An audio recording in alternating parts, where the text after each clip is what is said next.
Rich but ना beauty but I am poor. क्या हो गया ये? I am poor. इस ढंग से इसको ध्यान रखना है कि अगर एंड है, बट है, और है ना, ये सब क्या आ जाएगा? कंजक्शन में आ जाएगा। किस में आ जाएगा? कंजक्शन में आ जाएगा। समझ गए ना? अब देखिए हम चलते हैं आपको लेकर के इंटरजेक्शन में। किसमें चलते हैं? और इसका हिंदी होता है विस्मयादि बोधक। क्या होता है?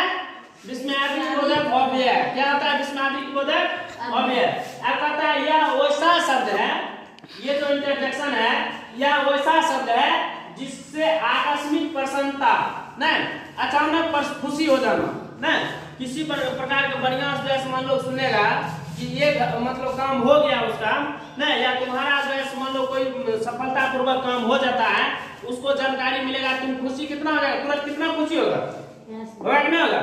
उसी हो गया, वही हो गया यहाँ पर आकस्मिक खुशी ना, आकस्मिक प्रसन्नता हो गया, खुशी मतलब जैसे खुश हो जाना, या अचानक दुख हो जाना, कहीं पर कोई घटना हो गया ना, अब पता चलेगा कि फलना आदमी ऐसे ऐसे घटना हो गया, मार दिया, एक्सीडेंट हो गया, कुछ हो गया, उस समय कितना अचानक दुख हो जाता है, ना हो जाता है? वही हो गया आश्चर्य करना, किसी बात पर जैसे अचानक आश्चर्य होना। अब तुमको कोई कहेगा कि जनता है ऐसे तो खैर हुआ अभी हमारा साथ, मतलब आश्चर्य हो गया, ना हो गया? कहेगा कि हमारा साथ अभी था ही, कैसे हो गया? तो यही हो गया आश्चर्य करना, या किसी से घृणा करना। जैसे मान लीजिए कोई मान आदमी है, अगर गरीब है, से फटा चिटा कपड़ा पहने हुए है, या मान लो उसके शरीर में गंदा लगा हुआ है, हम लोग क्या करते हैं? उससे घृणा है, उससे दूर रहो ना, घृणा करते हैं ना।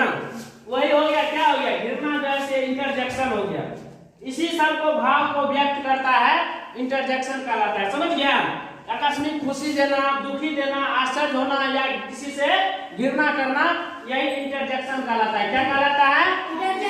इंटरजेक्शन कहलाता है। जैसे यहाँ पर लिखे अल्लास, आह, ओह, इटीसी ना। आप देखिए जैसे ये कैसे हो गया? ओ नो, जैसे मान लो कहीं पर घटना कहेगा ओ भगवान की भगल है ना, जाति बता देते हैं ना, नहीं तो कहता है ओ बड़ा दुख की बात हो गया ना, ओ करता है, हाय क्या हो गया, इस तरह से जो शब्द आता है आश्चर्य वाला ना, उसको कहते हैं, हम क्या कहते हैं? क्या कहते हैं? इंटरजेक्शन कहते हैं। क्या कहते हैं? समझ गया? तो ये आपका इंटरजेक्शन था, और ये आपका क्या कहते हैं? कंजक्शन था। समझ गए? ये आपका कंजक्शन और इंटरजेक्शन का डेफिनेशन हो गया। अब इसको आप लोग याद करना है। आप लोगों को क्या करना है? याद करना है। और समझ लिए हैं तो, अगर समझ लिए हैं तो याद करने की कोई जरूरत नहीं है। समझ लिए हैं तो आपको ऑटोमेटिक याद हो जाएगा ना, सिर्फ इसको समझना जरूरी रहता है।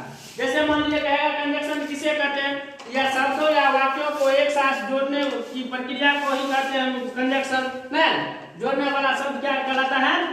वो कहते हैं। किसी तरह से इसका परिभाषा तुम दे सकते हो, समझ जाएगा तो। उसके बाद कहेगा विस्मयादि, वैसा शब्द जिससे आश्चर्य, दुख, घृणा इस सब का बोध होता है, उसे हम कहते हैं इंटरजेक्शन। आराम से यह सुना देगा, अगर समझ लेगा तो आराम से सुना देगा, नहीं सुना देगा। इसीलिए समझने की कोशिश कीजिए, रटने की कोशिश नहीं करना। समझ गया? रटने की कोशिश नहीं करना।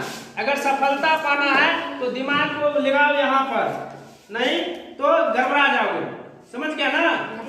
इधर उधर के खेला में मत रहा करो, दिमाग को एकत्रित करके समय दो अपने किताब पर, अपने बुक पर जैसे ध्यान दो।